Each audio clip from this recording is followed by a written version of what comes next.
Hi, everybody. Welcome to Big Joe's Journal. My name is Joe Tilden, and I am the host of this program. Well, we want to wish everybody around Vermont and other states a very, very happy Indigenous Peoples Day, formerly known as Columbus Day. In some parts of the country, I think most of the country, it still is known as Columbus Day. And we want to wish our good neighbors to the north, our friends in Canada, a very, very happy Thanksgiving Day. And for our Canadian friends, this Thanksgiving Day, for them, is going to be a little bit different than years past. First of all, there's no Canadian football games to be played today since the Canadian Football League was shut down by the pandemic. And with the restrictions at the international border, a lot of Canadians that used to come down into the States to shop won't be able to do it this year. I know in past years, at Canadian Thanksgiving, the stores in Burlington and St. Albans, Newport, Plattsburgh, New York, they do a booming business on this day because in many cases, and because of the difference in the dollar, they get a bargain by coming down into the States to shop and maybe do their shopping for Christmas and all the rest of it. But, of course, that won't happen this year. And it's the only things that are allowed to cross the border are a few commercial trucks, stuff like that. But there's no huge influx going back and forth. In other parts of the country, of course, they're celebrating what they call Columbus Day. Having a little trouble with my voice here. Christopher Columbus, for years, has been proclaimed in our history books as the guy that discovered America. But we know, of course, that was not completely true. Columbus landed in what is now known as the Dominican Republic on his first trip. On his third, maybe his fourth trip, he may have landed in Cuba. Columbus, by the way, is buried in Santo Domingo in the Dominican Republic. But we know for centuries there was an entirely different population going on in this country because there are no written records. We don't have any record of the peoples that lived here. Our knowledge of them came when the Europeans arrived and started populating the area, and they became aware of these natives that were living. They call them Indians because Columbus thought he had landed in India. And so the natives that he met in the Dominican Republic, he referred to them as Indians. And he did take one individual and take that person back to Spain on his return trip as proof that he had landed on land at the far end of the Atlantic Ocean. In those days, people pretty much believed that the earth was flat. That if you sailed far enough, you'd drop off. So finding, you might say, new continents over here came as a shock, if you will, or a major discovery for our European ancestors. We know that probably the first Europeans that landed here in North America were probably the Vikings. We know that they settled Iceland, they settled Greenland, and there's a very, very strong possibility that a Viking explorer by the name of Leif Erikson may have arrived in Labrador, Canada. And some people believe that the Vikings went even further.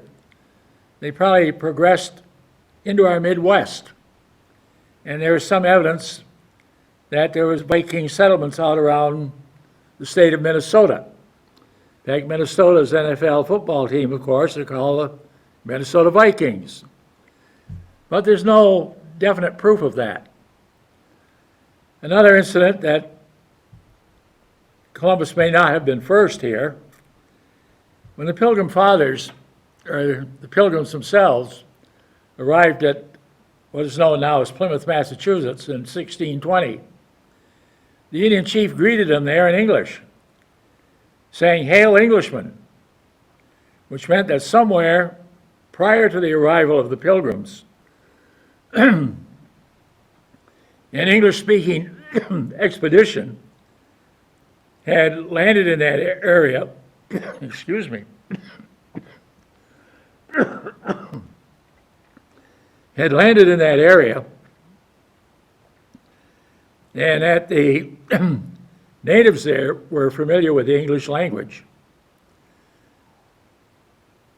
The first people here, of course, were what we now call the Native Americans, and it's believed that they came from Asia, possibly through Siberia, crossed over into Alaska, what is now Alaska, and populated the rest of the continent. But again, there are no written records. When we look at our history, most of our knowledge of history, a lot of it comes from the Bible, especially the Old Testament. It talks about the Middle East and how it was populated. As more writings appeared, we learned more or less of the history of Europe. We still don't know how Northern Europe was populated. Most of our knowledge of how Europe grew, North Africa, Africa grew, is from the development of the Roman Empire.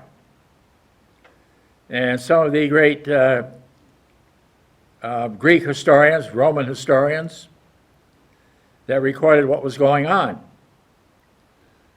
And of course, as we know, Julius Caesar led expeditions out of the city of Rome, which had become a power, and had managed to conquer France, conquer pretty much of Spain, up into Germany, even progressing up into the British Isles, into what is now England. And this was all part of the Roman Empire. We know the dividing line between England and Scotland, that the Romans built a defensive wall. It was built during the reign of the Emperor Hadrian, and it's called Hadrian's Wall. But what went beyond that, we just don't have the knowledge. There's no written records of it. There's nothing recorded. What led to the discovery of America, really, can be based on economics. Europe was well aware of Asia. In fact, they had a very thriving trade with what was then called Cathay, which is now China, and also India, which was regarded as a subcontinent.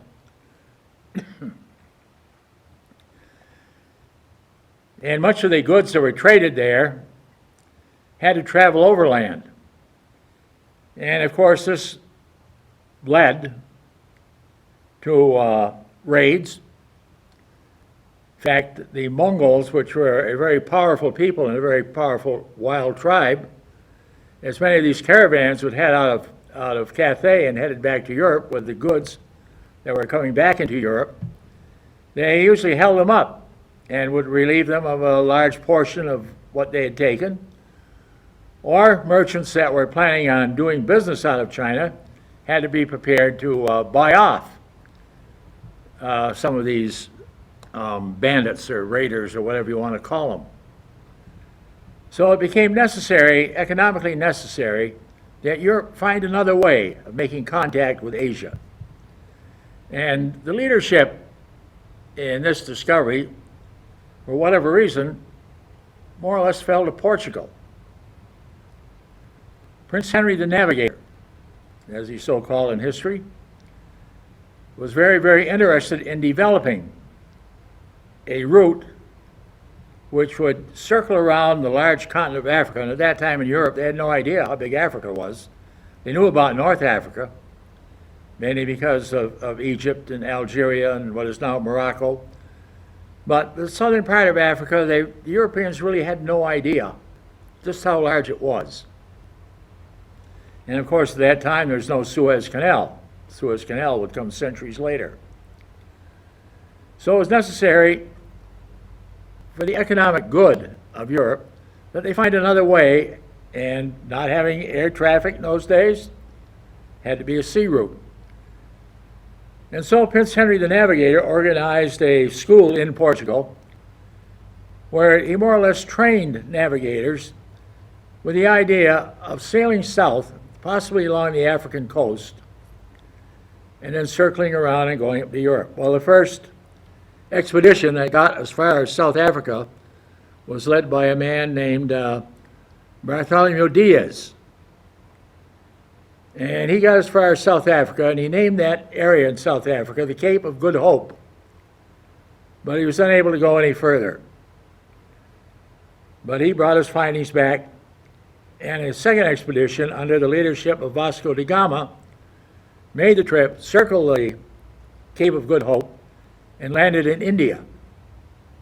And this more or less opened trading routes by sea.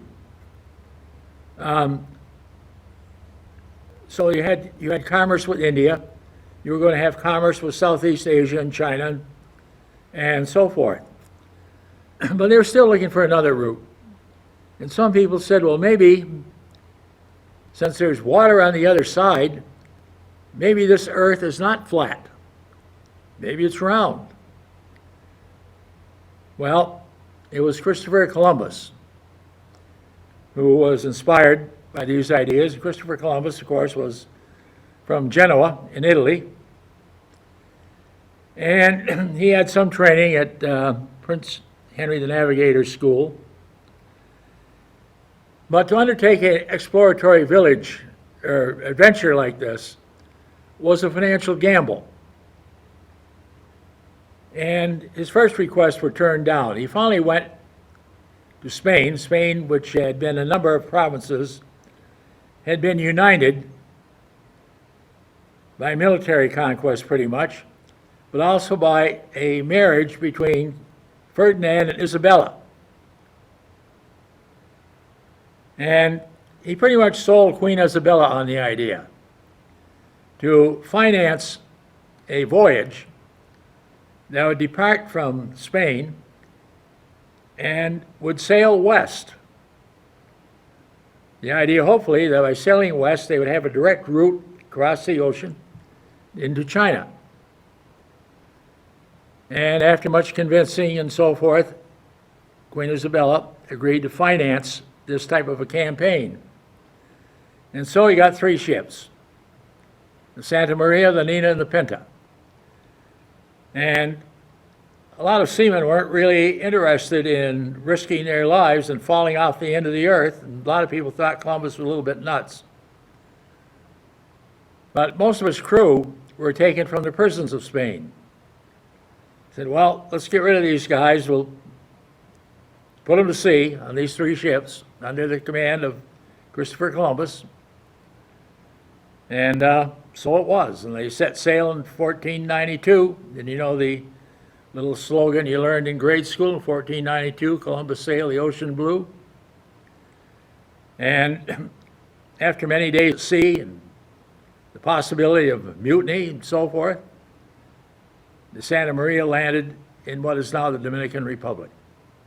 Columbus himself never set foot in what is now the continental United States. Although we have a number of communities that are named after him. In fact, our nation's capital is the District of Columbia, named after Columbus. But there's a history we learned years ago, and now there's what they call a revisionist history. Not really revisionist, but more or less looking at it and saying, well, maybe it didn't happen the way we thought. Maybe it was a little bit different. And that's the way we look at it today. That, well, we honor Columbus for more or less opening up the migration from Europe to the New World, which worked for a number of Europeans but didn't work for the natives that were already here. We still give him credit maybe for being the forerunner, or one of the most publicized forerunners.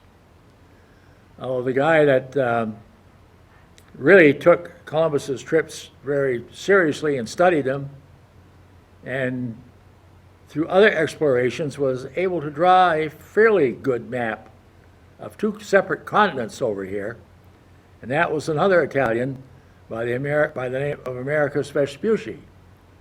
And it is after him that the two new continents are named, North America and South America. So we more or less came into being, or we were here rather, but we were more or less discovered by the Europeans as an economic incentive to find a shorter, more direct trade route into Asia. And even after the continents were discovered, there was the so-called Northwest Passage. The Europeans believed that there was a Northwest Passage around North America. That would be a direct sea route into China. They sort of discounted the Arctic Ocean and the icebergs and everything else they had up there. And the one that explored that area, of course, was a man by the name of Henry Hudson, who would lose his life up there when his crew mutinied and put him out in a rowboat, freezing temperature, and left him to die. It was Henry Hudson also that sailed into New York Harbor, and we have the Hudson Rivers named after him.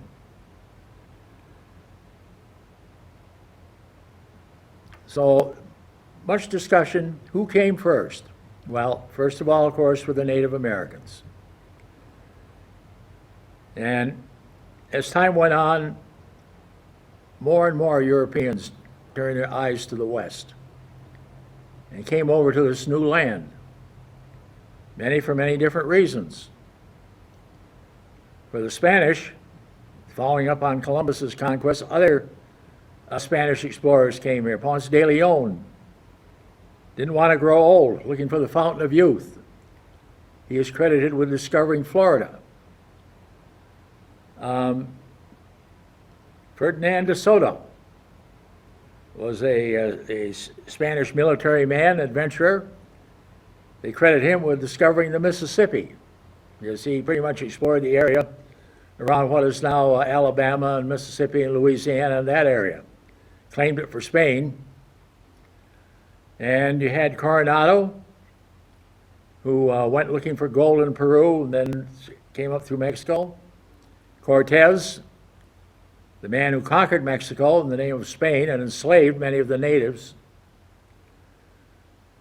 The Spanish were not really welcome.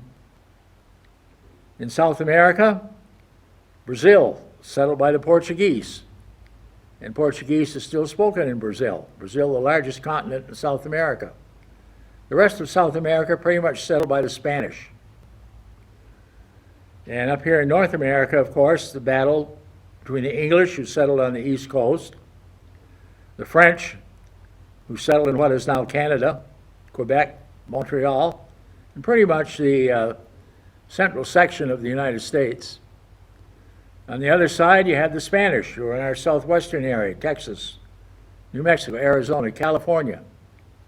The Russians settled pretty much Alaska, western Canada, what is now British Columbia, into our state of Washington and Oregon.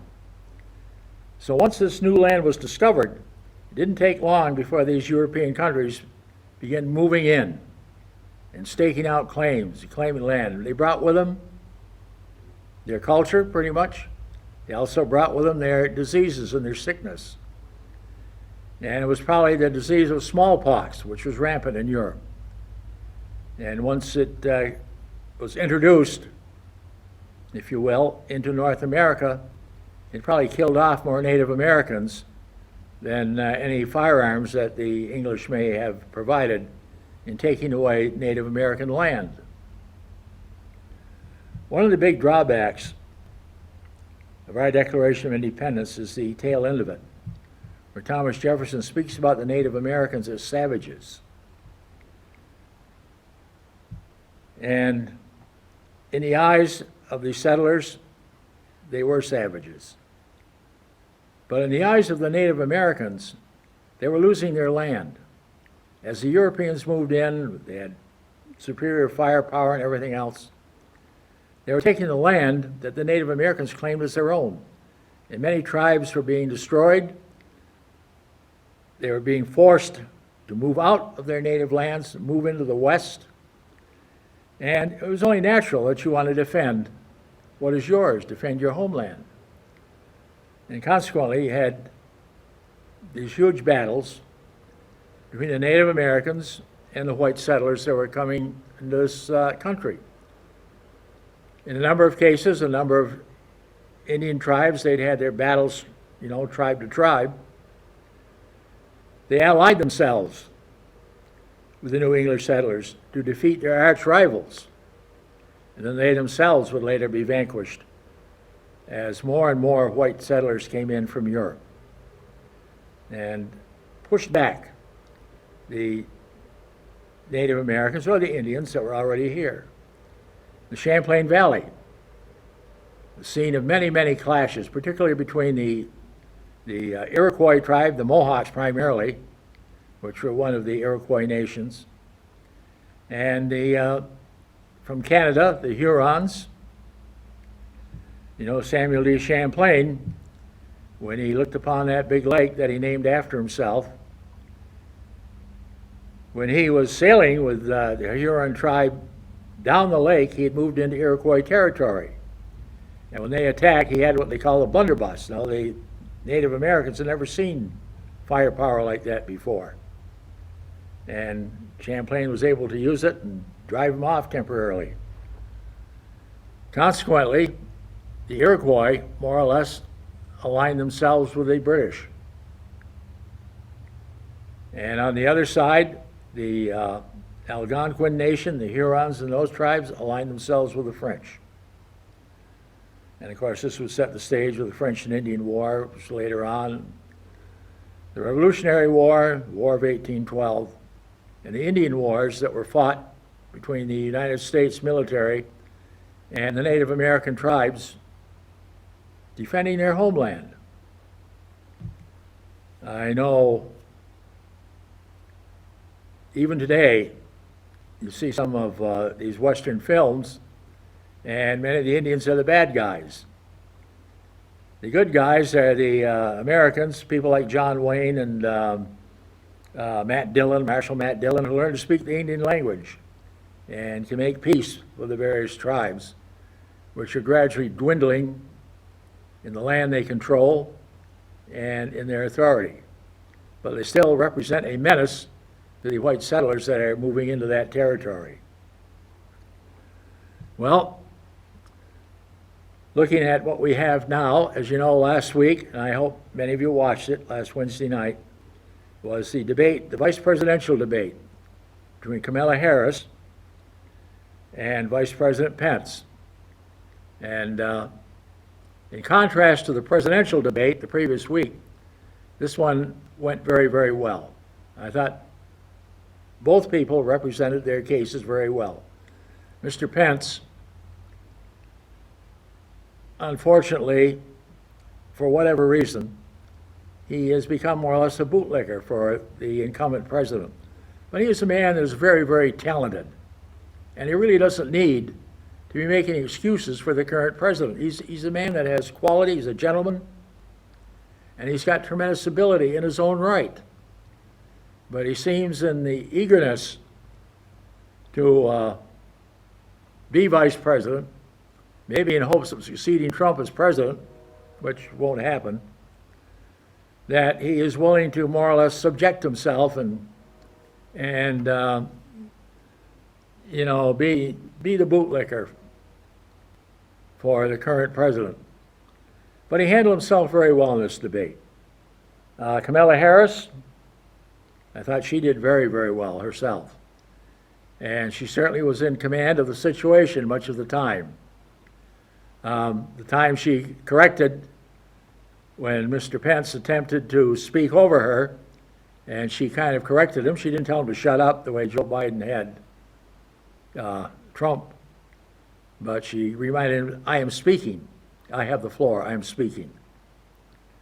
And I think overall, it went very well.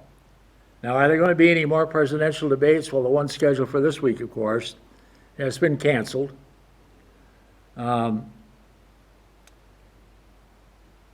The third one, I don't know whether it's going to be on or not. It depends on the incumbent president. He had a big rally at the White House, I believe Saturday or Sunday, another violation of the Federal Hatch Act, which says you can't use federal property for political purposes. But he's got an attorney general who's a toady, so nothing will happen on that. But as the campaign winds down, I think one of the reasons the Republicans are so anxious to get Judge Brennan confirmed and on the Supreme Court is because they're pretty darn sure they're going to lose in November. And they're pretty darn sure they're going to lose big time. Now, as the chair of the Senate Judicial Committee, who is lily-livered Lindsey Graham from South Carolina, they're holding hearings. They know that they are not going to get a confirmation prior to the election. But following the election is what they call a lame duck session. It's when this Congress reconvenes, and at that time the Republican majority will confirm Justice Brennan. Now, I know there's a lot of clamoring and chattering that the Republicans reverse their stand that they had with Obama. That, the choice for a new justice on the Supreme Court should be up to the next president. Well, Ruth Bader Ginsburg, one of the things she said is that a president is elected for 4 years and not 3. And that was brought up by the chair, again, lily-livered Lindsey. And that is true. Elections have consequences, and the mistake that the American people made in 2016, we're paying for that consequence. The consequence is going to be that Justice Brennan is going to be confirmed, and will go on the Supreme Court, and it will be a 6-3 conservative majority.